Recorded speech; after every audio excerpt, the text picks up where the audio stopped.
నాకు ఇప్పుడు ఒక ప్రాంక్ కాల్ చేపించాలండి. బేసిక్ గా you are famous for prank calls కదా. ఎవరికి అనుకుంటున్నారు చెప్పండి, గెస్ట్ చేయండి ఎవరికి చేపిస్తాను. తేజాక చేద్దామా? తేజ అక్కకే చేపిద్దామని నేను ఆలోచిస్తాను. తేజాకి ఫోన్ చేసి హైదరాబాద్లో ఫాస్ట్గా పోతా గుద్దేనాను, అర్జెంటుగా వాళ్ళు 1 lakh అడుగుతున్నారు, లేదంటే పోలీసుకి పట్టిస్తారంటున్నారు అని చెప్దాం. చెప్పు.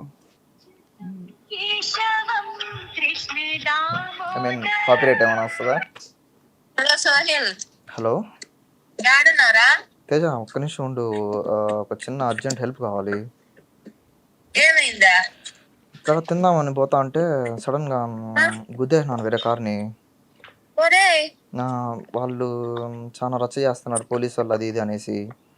మేమేం చెప్పామంటే ఇట్లా లేదు రిపేర్ చేయించేస్తాము అంటే ఒక 70,000 అట్లా అవుతుంది అంటున్నారు. నాకు అర్జెంటుగా కావాలి, మళ్ళీ నేను రాగానే ఇస్తాను మమ్మీని అడిగి, మమ్మీకి చెప్పొద్దు. ఏంటిరా నువ్వు విచిత్రం చెప్తాను, బుద్ధిచ్చేది ఏం తెలుపు? నాకు ఆకలి వేస్తానింది, ఇంకా హడావిడిగా పోతున్నాను, ఇక్కడ ట్రాఫిక్ ఉన్నింది, గుద్దాను.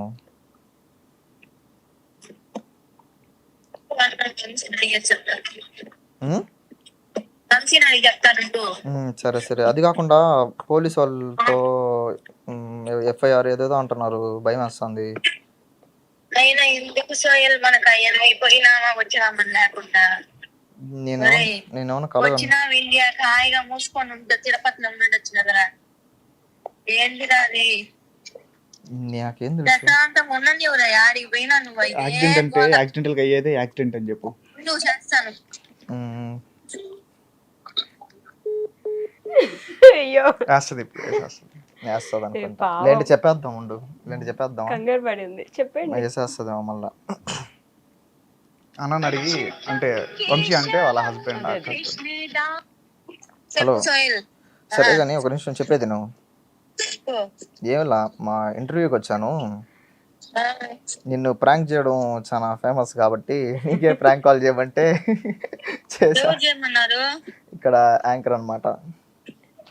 నేను జర్నీలో ఉంటే చెప్తాను ఎందుకు సోయల్ నువ్వు? ఏం కాదులే, హాయ్ చెప్పు. హలో తేజ గారు, బాగున్నారా? బాగున్నాను. చాలా మీ ఏడుపుకి నేను పెద్ద ఫ్యాన్ అండి. అవునా? యా, బాగా ఏడుస్తారు. సారీ కంగారు పెట్టినందుకు. అయ్యో పర్లేదు పర్లేదు. యా సరే అయితే మళ్ళీ ఫోన్ చేస్తాను. సరే బాయ్. పర్లా 70K కొట్టు, ఖర్చులు పెట్టుకుంటా.